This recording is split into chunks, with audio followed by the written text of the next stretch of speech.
तर नाशिकमधील या आंदोलनादरम्यान अनेक आंदोलकांना साथीच्या आजाराची लागण झाली आहे। वातावरणातील बदलामुळे आजाराची लागण झाली आहे। 4 दिवसांची पायपीट करत आलेले 88 वर्षीय आजोबाही आजारी पडले असून त्यांना ताप, अंगदुखी, खोकल्याचा त्रास होतोय।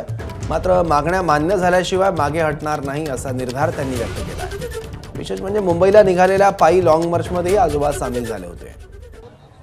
आपल्या विविध मागण्यांसाठी नाशिकच्या जिल्हाधिकारी कार्यालयासमोर आदिवासी शेतकरी बांधवांनी ठिय्या आंदोलन हे सुरू केलेलं आहे। आपल्या मागण्यांवरती ते ठाम आहेत। आपण जर बघितलं तर जिल्ह्यातील पेठ, सुरगाणा, इगतपुरीसह विविध तालुक्यातून हे शेतकरी जे आहेत ते पायी लॉंग मार्च करत इथे पोहोचले होते। सध्या जर नाशिकमध्ये बघितलं तर कमाल तापमानात वाढ ही झाल्याचं बघायला मिळतंय। तापमानाचा पारा 36 अंशांपर्यंत जाऊन पोहोचलेला आहे आणि अशा परिस्थितीत देखील हे सर्व बांधव जे आहेत ते रस्त्यावरती ठाम मांडून आहेत। आता आपण जर बघितलं तर आता हे जे माझ्यासोबतचे एक शेतकरी बांधव आहेत, आदिवासी शेतकरी बांधव आहेत, हे पेठ तालुक्यातील आहेत आणि शुक्रवारी ते खरं तर नाशिककडे यायला निघाले होते। 4 दिवस त्यांनी पायपीट केली आणि नाशिकला येऊन ते पोहोचले होते। काय नक्की परिस्थिती आहे, काय त्यांचं म्हणणं आहे, आपण त्यांच्याकडून जाणून घ्यात। मामा कुठले तुम्ही? गांगोडबारीचे। तर आम्ही हे याच्यामुळं कामा टाकून तसे पण ते पलाटासाठी आलो। तर मग हे आता त्रास झालाय जीवाला। मग आता ते काय करायचं, त्या आता काहीतरी बसलो येत येऊन नाशिकला। कधी निघाले होते तुम्ही? आम्ही शुक्रवारीच निघलो। कसे आले नाशिकला? नाशिकला पायीच निघलो तिथून। तर असे राहत आलो जाग 2-3 ठिकाणं झाली तडं। आणि ते मग असं राहत इथं आलोय नाशिकपर्यंत। मग जीवाला जरा नाहीच बरा ना, ते खोकल्याचा प्रमाण वाढलायच आणि गोळ्या घेऊन काहीतरी। पण मग आता ह्या पुरा करायला पाहिजे आहे। साहेब आहे, मग त्यांनी सांगितलं बसा, काय बसायचं त्या, पण पाहू आपले काय प्रयत्न करून। आता सरकारने त्याच्यावर काहीतरी करावा। ही जनता एवढी येऊन बसले तर एक जणासाठी नाही, ह्या सर्वांसाठी आहे। आणि हे सगळं काय ते एक देव मानायला लागते। ते जर उपकार चांगलं केलं तर चांगलाच आहे। काय तुमची मागणी? मागणी आमची ती पलाटधारकांची मागणी म्हणजे आमचे नावावर झाला पाहिजे। ते दिलायचं ते सरतं तिकीट तर 7-12 चांगला नाही, व्यवस्थित नाही। तर प्रत्येकाला स्वतंत्र 7-12 झाला पाहिजे।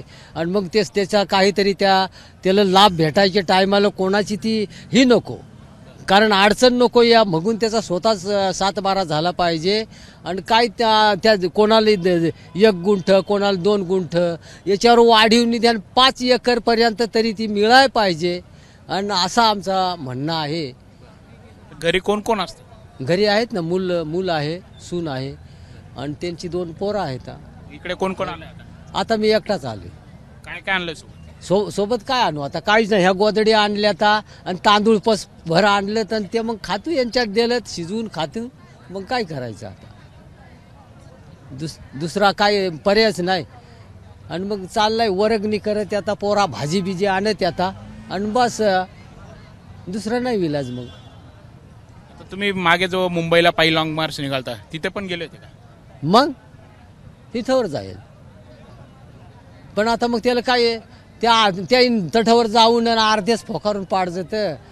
ते जाऊन साहेब काय करेल एकटाच, हात देतू बुवा, मग लोकांना वाटत हात देजल, मग आम्ही मागाच परतून का नाही। आता आम्ही बैल, तुम्हाला खोकला येतोय, तुम्ही औषधं घेतायत, पाय देखील आम्ही बैलाच्या पायावरती भेगा पडलेला आहे, कसा त्रास होतोय? ऊन देखील पडलंय ना, ऊन पडलाय, हे पाय चावतात आणि ताप येतो संध्याकाळी, बारीक ताप येतो हे। पण ते आता तसाच करून ह्या काहीतरी हे काय ते आता ही सोडवणूक करायची, ही करावी। कारण हा असा त्रास, आणि त्याच्यातून जर लोकांना ते माझ्यापेक्षा अजून 10 लोकांना त्रास झाला तर मग काय व्हायचा पुढं का नाही। मग हे ते समजायला पाहिजे सरकारने, असं आमचं म्हणणं आहे।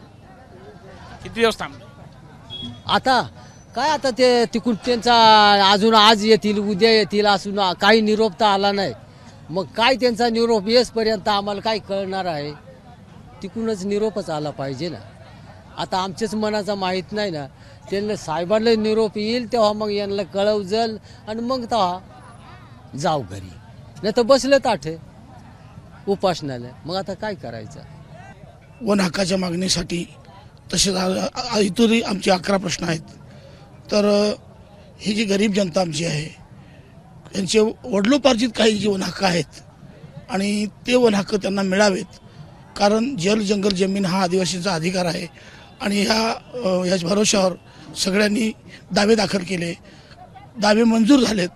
मंजूर झालेल्या दाव्यापैकी त्यांना पूर्ण जी जमीन मिळायला पाहिजे. कोणाच्या ताब्यात 2 एकर आहे, 3 एकर आहे, 5 एकर आहे, तर अशी त्यांना ती मिळावी. तशी न मिळता त्यांना 10 गुंठे, 5 गुंठे, 2 गुंठे अशा प्रकारची दिलेली आहेत. म्हणजे त्याच्यात त्यांची शुद्ध फसवणूक केलेली आहे. कारण 2 गुंठ्यात तो काहीच करू शकत नाही आणि मग ती त्यांना तशी पूर्ण मिळत नाही. पात्र म्हणून केलं, त्यांना पात्र केलं, परंतु अपूर्ण जागा दिली 2 गुंठे 4 गुंठे.